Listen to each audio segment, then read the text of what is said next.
It's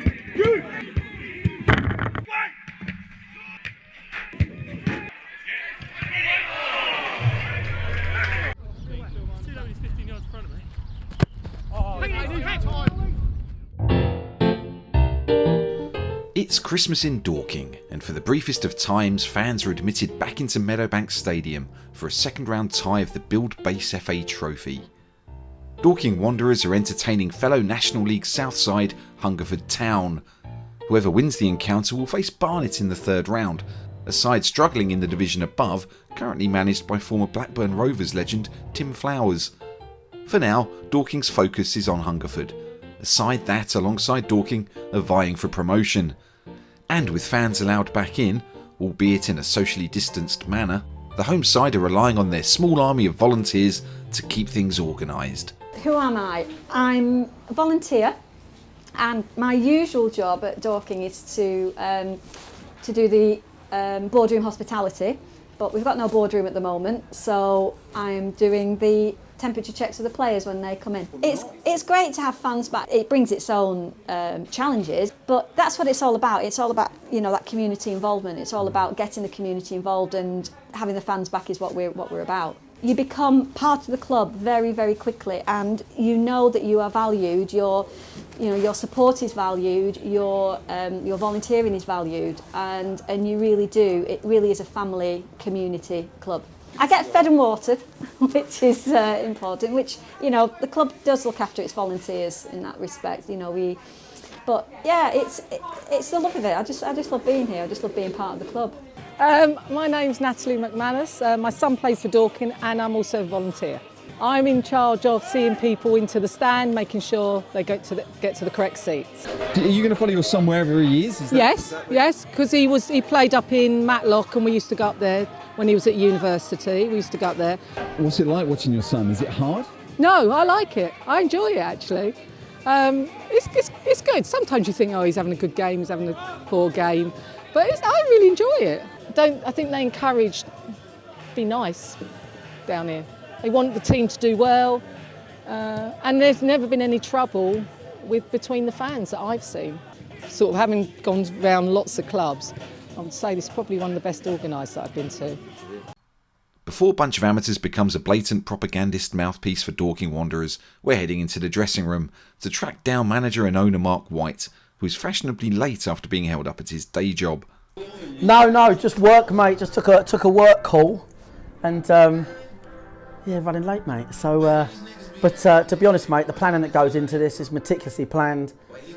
I mean, we didn't play Saturday. The game was planned. The team was planned. Probably Thursday, Friday. Coach and team know what's what. What I'll probably do though is, because I haven't had time to sort of build my little connections in there that I would do before the game. So I'll probably go on the pitch, which I don't normally do.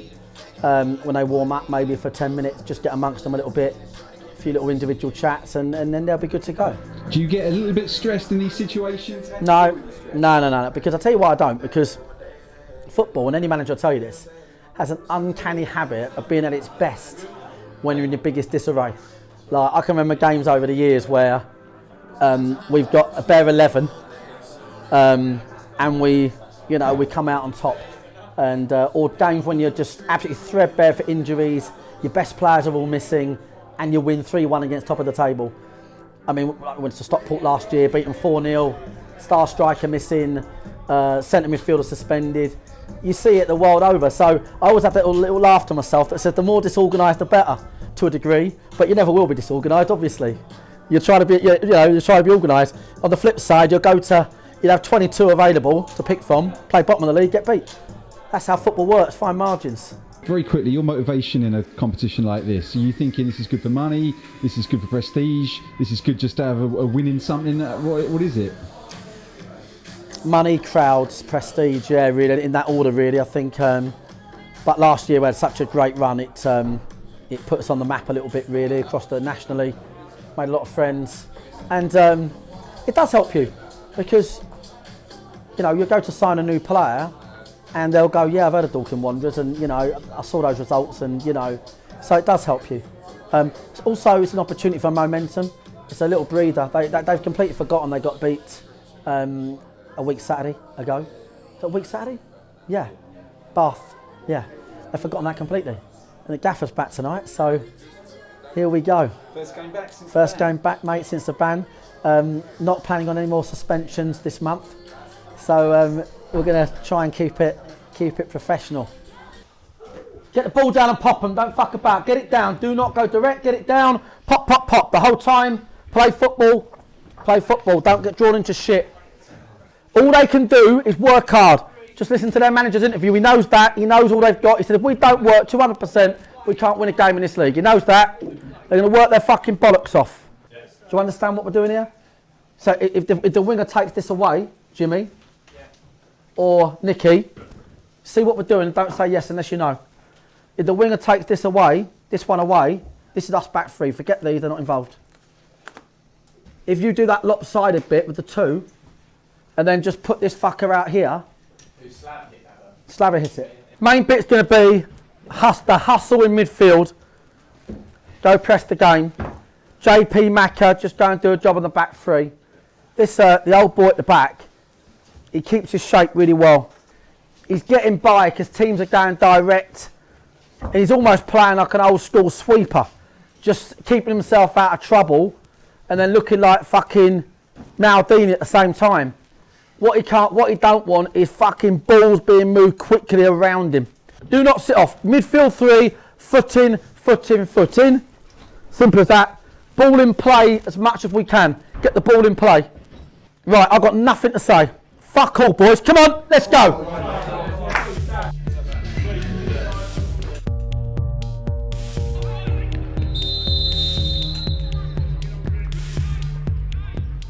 Hungerford launched the first attack of the game, but the result of this foray into their opponent's half sets the tone for much of what's to come.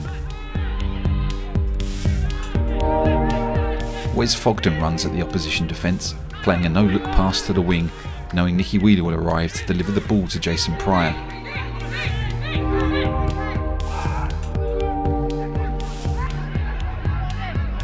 Turn! Jimmy, Jimmy, Jimmy! Jimmy! Other side. As ever, Marc dictates the play from the sidelines and watches on as his side patiently but quickly knock the ball around the back four. Central, Dave! Central! Another drive from midfield once again brings Wheeler into play, and he combines with Callum Kennedy to get the ball into the box, but this time it's James McShane who gets a header on target.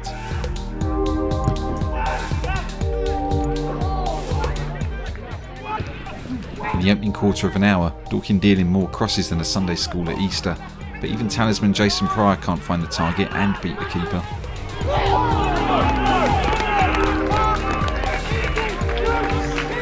Isaac, excellent, excellent. Oh, loads of talking news too. When Pryor does manage both, it's Hungerford's Jack Evans who saves the away side on the line. The game is barely 20 minutes in when Hungerford begin to slow the pace, with goalkeeper Kearney and defender James Rusby notably taking their sweet time. Ref! Ref! They're taking the piss! Fuck off! They're not that bad! Fucking hell! The time-wasting tactics don't slow the waves of attack. Pryor's Cruyff flick very nearly opening the scoring.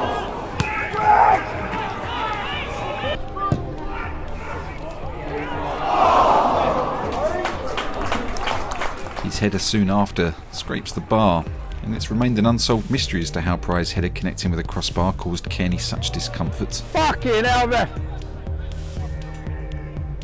Ref! Mate! Ref! He's taking the piss out of you! He really is! Half an hour in, Hungerford threatened for the first time in the game, although the low-driven cross is easily gathered by Slav Huck in the Dorking goal. Dorking break. Kane Willis drives through the midfield, evading a cynical challenge and playing in Wes Fogden. The loose ball falls to Nicky Wheeler, whose strike bounces off the grateful hands of Kearney.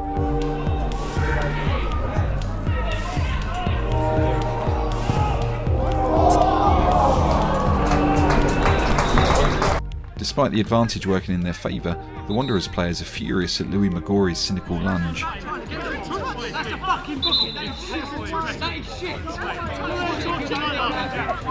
Meanwhile, Jason Pryor in pain is a sight no Dorking fan can bear to see.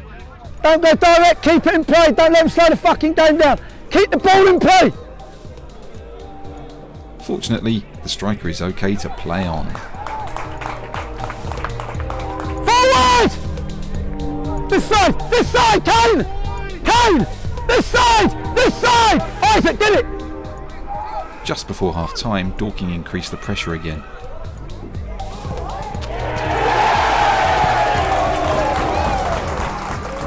Kane Willis picks out Luke Moore, who brings the ball down just before hearing James McShane's call.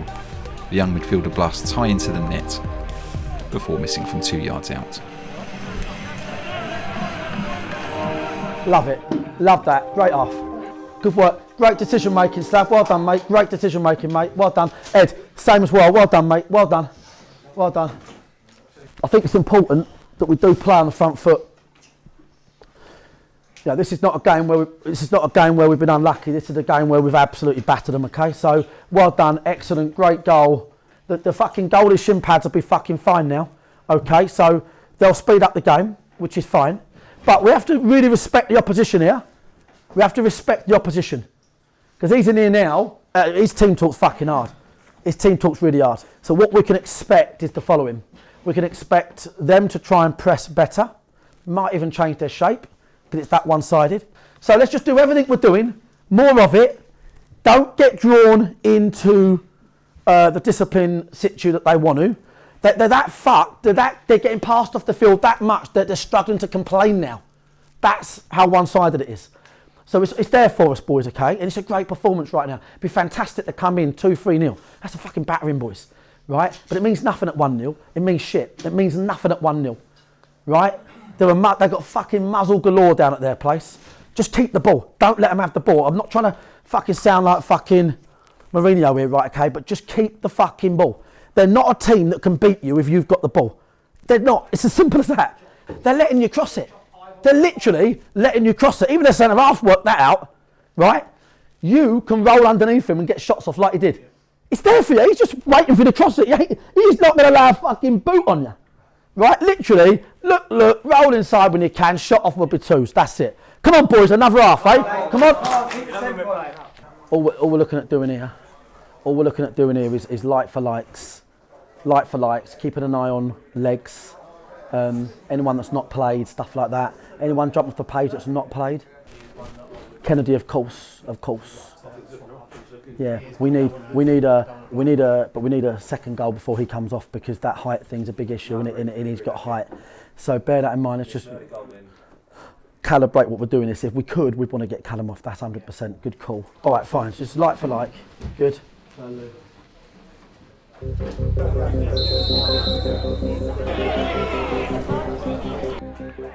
Dorking race out of the blocks as Jimmy Mewett causes fullback Jack Evans problems down the right-hand side. Put it to bed, come on! From the resulting free kick, Callum Kennedy finds Jason Pryor. Fuck off, mate. The first half was the same, wasn't it? Moments later, Jimmy Mewett launches a throw into the Hungerford box. A flick and a miss allows James McShane to nip in at the back stick and double the lead.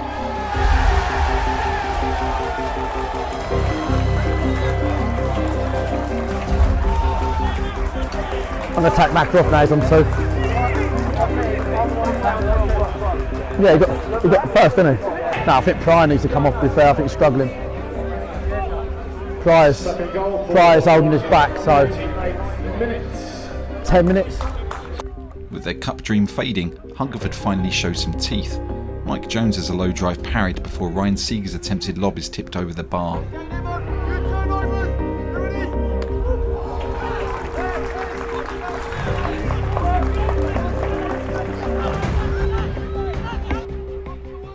Perhaps knowing how Marc might react to a Hungerford resurgence, Dorking wake up, McShane's neat play giving Jimmy Mewett a chance to cross. Still, their approach play is becoming a little loose, and Jake Evans has a drive tipped onto the bar by Slav Huck.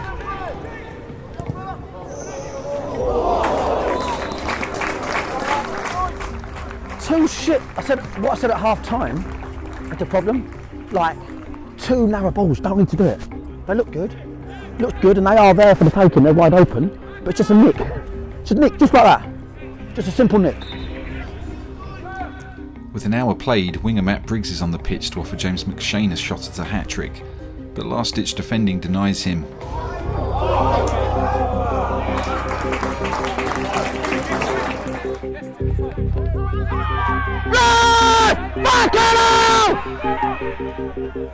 Soon after, Jason Pryor has another chance to get on the score sheet, only to find Andre Burley won't stand for it. Lino! Fucking hell! Tell him! The game has opened up. Luke Hopper goes through, only to find Slav Huck keen to defend his clean sheet. Then Matt Briggs crosses for McShane, only for his search for a hat-trick to be denied by an unforgiving post.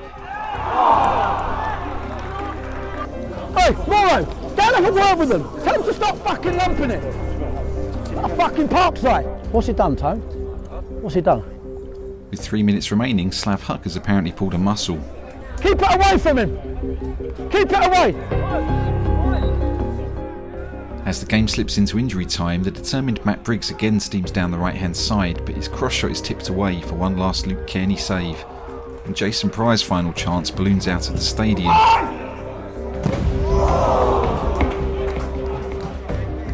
Marc White is, unsurprisingly, not keen to deliver the replacement ball.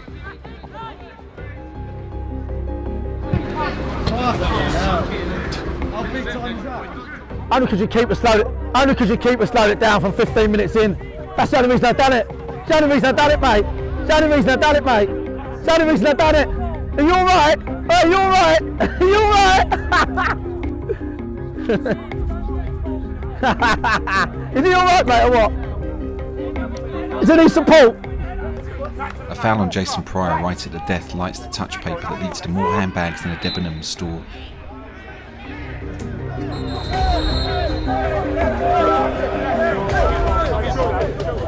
So walk away, walk away, walk away, walk away.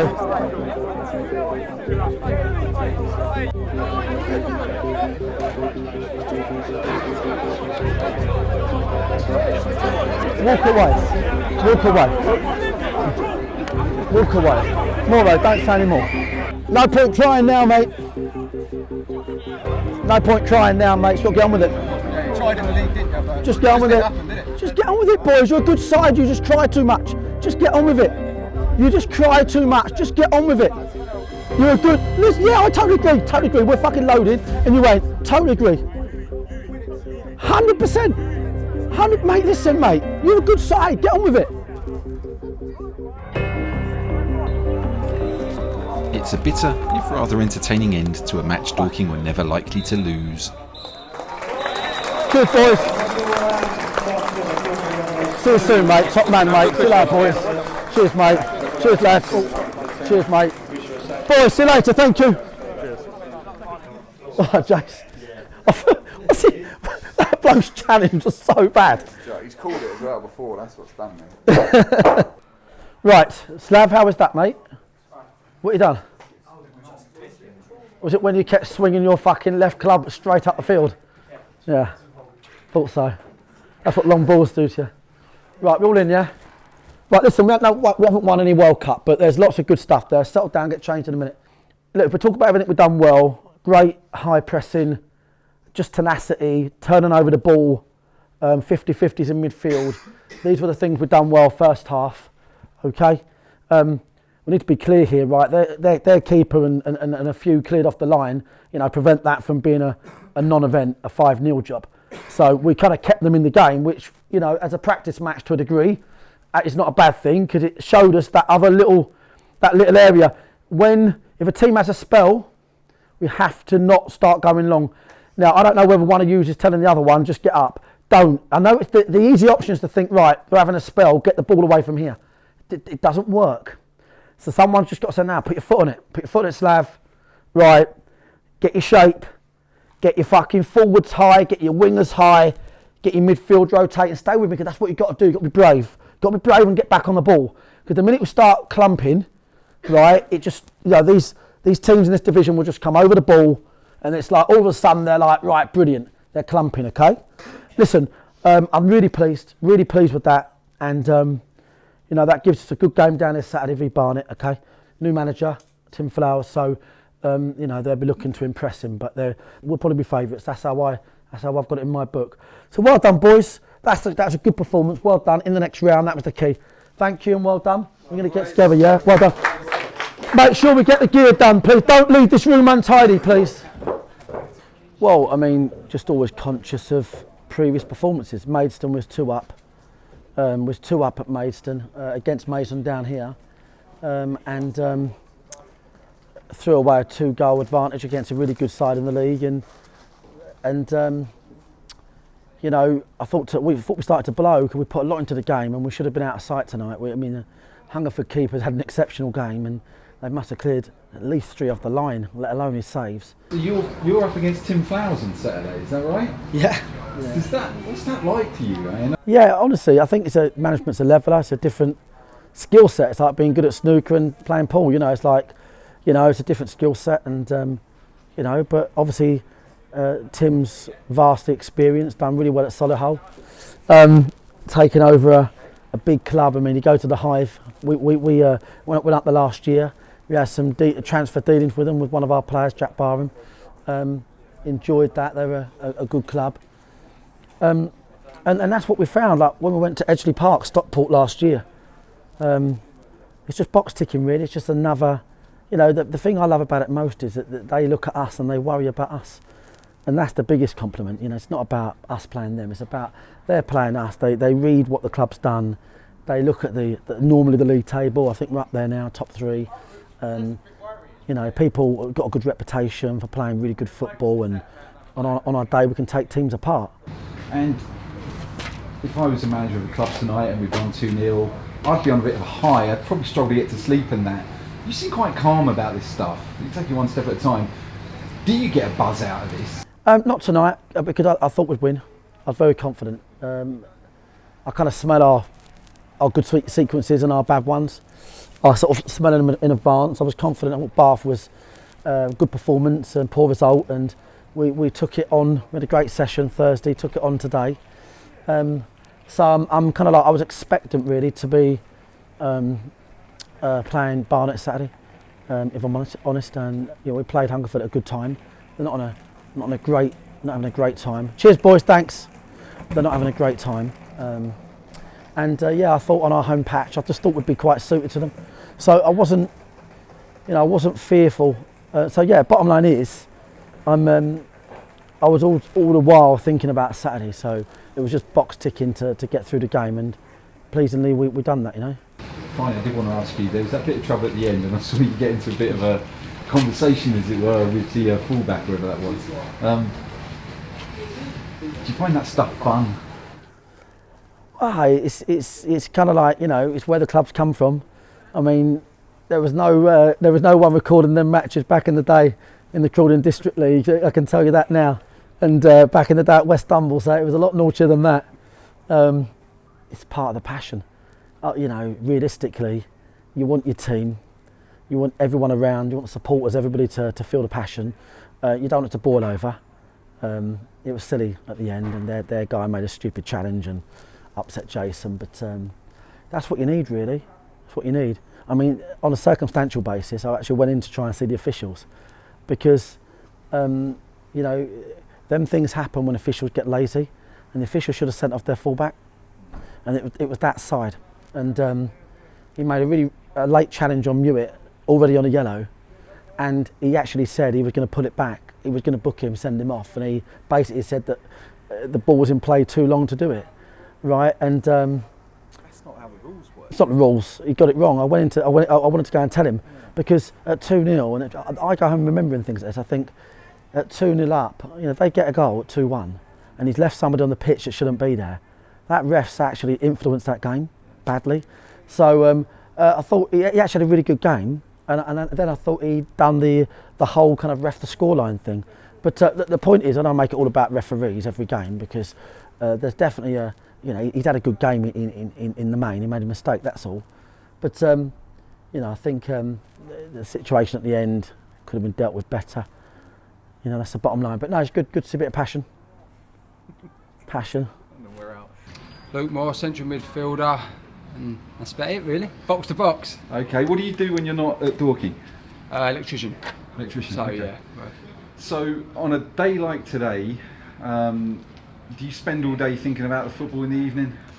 Obviously it plays a big part during your day. Obviously I get up early every day really, so obviously I prepare the night before I go to work today, so I've got all my gear ready so I don't go home before I come to football. So it is a bit stressful on the day of a game because I'm always thinking I need to get away from work early to get to the game. But yeah, once you're away from work, all focus is on the game really. You've played at pro level, haven't you? Yes, yeah, I played there for a few years. Played for Wimbledon? Yep. Is that right? Yeah, it was Wimbledon. Okay, how does playing for Dorking compare to the old Fucking days? way better. Yeah, no, obviously it's great. Obviously I've had 4 season, I think it's his year now, so, and the club's progressed every year, so yeah, obviously we want to try and progress even more this season, hopefully have a good cup run and get as far up in the league as we can. So you say you've been at Dorking for 4 years? Yeah, 4 years. Wow, so you're one of the longest serving players now? Yeah, probably am, yeah, one of them now. He does get through the players quite quickly, doesn't he? Yeah, Mark? no, yeah, we've got a good group now, so yeah, we've always had good groups here, so he always gets a good bunch of people, so yeah, no, we just want to kick on now really. Yeah, obviously Hungerford, they're a decent team, they're quite high up the league, so they're doing okay this season, but I felt we went into the game full of confidence. I mean, we didn't have a great result at Bath last week, but we felt we played a little bit better, so I think we took that into today, and then I think from the first minute we really upped our levels and we kept the ball, we passed them, we couldn't really let them have a touch of the ball, so I think we didn't really let them have a kick really, if I'm honest. Their keeper made obviously some great saves, so I think we could have been out of sight first half, and they put a little bit of pressure on the second half, but I always felt we was in control of the game really, so yeah, I think it was a great result in the end, and then obviously we want to kick on to Saturday now. Yeah, how do you plan when you don't even know that you're playing on Saturday on the Tuesday night until now? I mean, does that bother you? Does that affect you? Or do you No, not really. Obviously, you think of that you're going to be playing because we're confident that we was going to win the game tonight, as we did. So yeah, we didn't plan for Saturday, but we know that we have to be ready for Saturday when it comes. So we'll have a good training session on Thursday, and then obviously it'll be a tough game Saturday, but one that we'll be confident and want to win. And finally, the one thing that I've really noticed since getting in the change room over the last few weeks is that what happens on the pitch doesn't always reflect what Marc's going to say to you when you get in there. Is that tough for you? Do you think, oh shit, but we're winning, why am I getting it in the neck here? Or do you understand? I'm just trying to ignore the fact that he's standing behind me. No, obviously he sets high standards of us, so he knows that we can obviously do better every game. So yeah, we need to be setting them high standards, otherwise you rest on your laurels. So yeah, we need to obviously kick on every week, and he needs to give us that boot up the arse when we need to get going again. So yeah, it's good, everyone's always kept on their toes, and we just want to obviously keep on winning, keep getting out that league and having a good cup run. And we're done. Lovely. Thanks so much for that, mate. Appreciate your time. No worries. Do you want to take that Yeah, off? No, that's fine. Cheers, mate. Nice one. Nothing like putting me on the spot with a gaffer standing. If you hit subscribe, our videos become more popular. We make more videos, you get to watch more videos, and then we tell more people to subscribe. It's the circle of life.